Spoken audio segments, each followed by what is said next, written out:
So getting to the end of the game here in Tokyo Xtreme Racer, I gotta admit guys, Stage 5 was honestly pretty dang wild, but what made it even crazier though is most likely the LFA. Now, I gotta admit right now though, I wasn't even running anything crazy on this car. I figured I'd show this real quick if you guys might have been wondering. So my settings on the LFA, literally nothing was done to the car, okay? I wanted to leave it stock on purpose to see how this thing would perform, as I do know people were saying the LFA is kind of cracked, and you know what?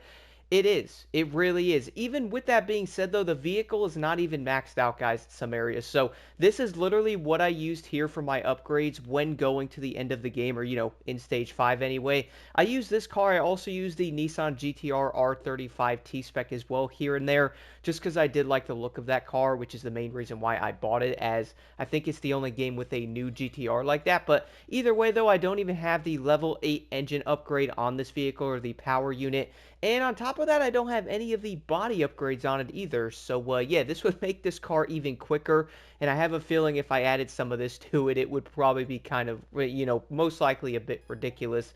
And with that, I also finally got the last Nitro upgrade. But again, didn't need that either on top of it. So, I would definitely recommend, though, if you guys are looking to run a car on Stage 5, I know most people end up saying the LFA. And you know what, dude? I can kind of see it. I figured I'd show you guys my collection as well, especially being at the end of the game here. So there's probably a few more cars I do want to get, though. I did end up buying the Subaru here. I also have the premium T-Spec. I know people are like, don't buy that car. As I do understand, you can't even upgrade this thing, but I really did want the car because I love the look of it. And again, I think it's the only game with a new T-Spec GTR, so had to get my hands on that. I also have the RCF here on top of it. Then I have the Civic Type R, which you guys are aware of the newer one I was using in Stage 4, but this is the other one I wanted to get. I also had to get the Type S. I think I might run through the New Game Plus in this car once I upgrade it, as I do like the look of the NSX there. I also have this thing, because why not? I then have this one. And then, of course, you guys can probably see my vehicle's getting weirder. I also bought this truck because eventually when I get the engine swaps in my next playthrough, I can mess around with those, have this thing and the Supra here. And then the most recent car I did end up buying, guys, I haven't upgraded it yet, is the R34. I figured why not. But when I was going through Stage 5 here in the LFA, guys, a lot of people were saying the LFA is cracked. And you know what, dude? It really is. This car is absolutely wild. I was pretty much managing to beat every single racer that was in there. And also with all the bosses, I was kind of getting a bit worried with some of the endgame bosses. I would say by now the spoiler thing's probably over, as the game's been out for like a week and a half or whatever. So I don't really think that stuff really matters as much. But if it does though, I guess it really does depend though on how far you might be into the game. Because I do understand some people can't play the game as much, or maybe only a little bit every single day. So it might take you some time to get to the end. So if you guys don't want to be spoiled by some of the bosses and all that, I would recommend to at least watch with caution anyway, because I will be talking about some of them. And I also want to mention I wasn't using the LFA in every single area of Stage 5 because personally I wanted to run the GTR on some of the events. Now don't get me wrong, basically 90% of the regular racers in Stage 5, bro, I beat pretty much all of them with the LFA, okay? It was pretty easy. I honestly walked all of them. And I'm not even going to lie here, some of the boss fights kind of surprised me. One of which, I was using the GTR, and I think it was Eternal Polaris. I think that's how you say it. But when I was racing her, I pretty much got her to half or whatever, and then it surprised me with two other racers showing up. I think it was Stubborn and Money or something like that also spawned in with her. But what's kind of crazy, though, is even the GTR kind of just passed all of them with no issues, barely any nitrous, flying past all of the racers. And I could kind of tell when playing Stage 5 a little bit more, people are saying that the LFA and the GTR kind of own the stage. And to be honest, guys, I could kind of see that a little bit. When I was using the LFA and the R35, I could easily tell these two cars really most likely will dominate Stage 5, and I do feel like some of the other cars, even maxed out, still might end up struggling a little bit because we all do know how some of the racers in this are kind of insane. And what I mean by that is some of the endgame bosses, for example, Swift Emperor, or the other version of Eternal Polaris, bro, they are so dang quick. That NSX that Swift Emperor is using, I am so dang tempted to buy that thing. I think it's like $40 million or something. You know what? Let me head into the dealer real quick, and I want to look. And with that also being said, guys, what in the world is a demo kit car? Anybody know what the point of this thing is? Should I buy it? I have no idea. But let me go over to the customized car here, head all the way over to the right. I think the NSX is over there. This is one of the reasons why I bought this car, was after me racing this dude. I was like, I got to get the NSX, this car right here, the Legend. This thing is pretty wild, bro. Racing this car in the highway, he was keeping up with me full on in the LFA. Now, this thing was 684 in the speed metric. My car is 599, so if I did buy some of the other upgrades, I would most likely be a little bit quicker. But you don't actually get those until you beat the main boss at the end of Stage 5 anyway. So this car is obviously going to be faster than you regardless. So when I was racing it on the highway, I definitely noticed some differences there, as I pretty much had to speed ahead.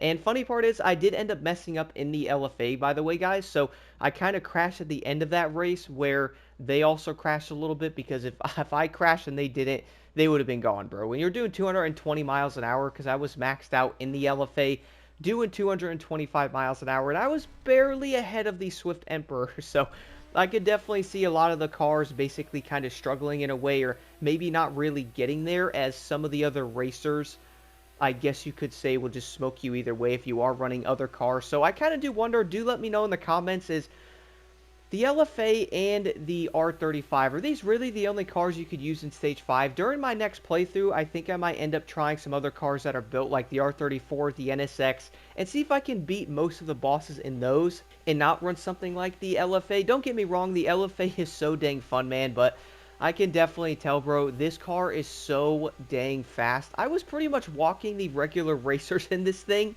never even using nitrous, bro. Like, it just out-accelerates them with no issues whatsoever. A level 7 power unit.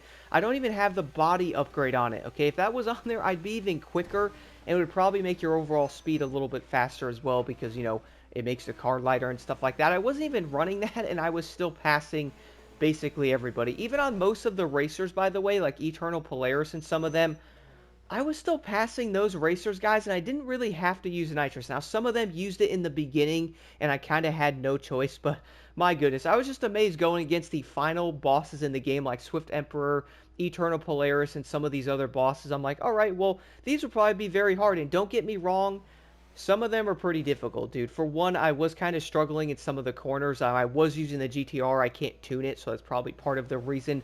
But I also wanted to beat the bosses in the LFA with this thing being stock. I also had medium tires on it. I know, probably should have ran soft. And what's funny, though, is I barely have the tire upgrades on it either. So, in ways, I kind of was making some of the boss fights harder on myself. And also, guys, speaking of that, one thing I did want to point out, another reason why the boss fights were a bit more difficult is most likely the perks I chose to use on it.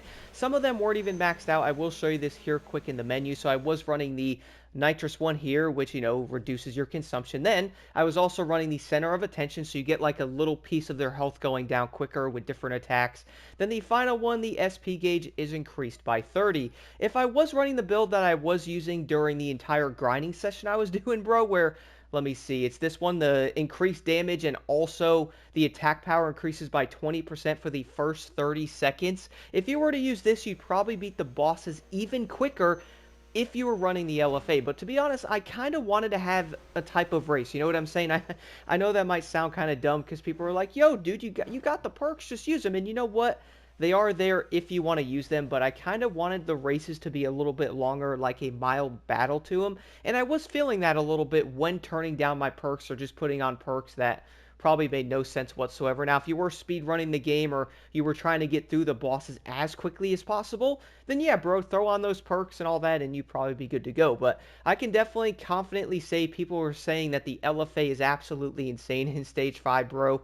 And I can confirm that this car is absolutely insane. I do love it. It's very fun to use. I don't know how I feel about the sound of the car itself. And honestly, I don't really mind it. I would say people probably want a louder V10 type of motor sound that this car would probably produce, you know, in Most Wanted 2012, you know, that one. But honestly, it really doesn't bother me, as I was enjoying this car kind of just flying through the racers, and I would switch to the GTR. And I do know you can't tune that car, but I love the look of it, and that thing was also insane.